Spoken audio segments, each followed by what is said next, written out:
A yogurt soap? Can she soap it?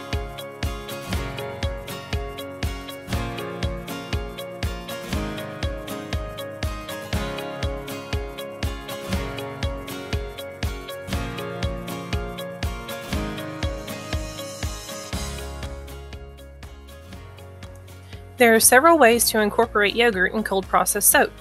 You can freeze the yogurt and use it as 100% of your water for your lye solution.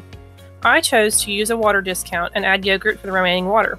Silly me still added too much yogurt, but it didn't hurt the final product. It just took longer to unmold and may require a longer time to cure. This was a test batch for a friend, and there are some changes I already have in mind for my next yogurt soap.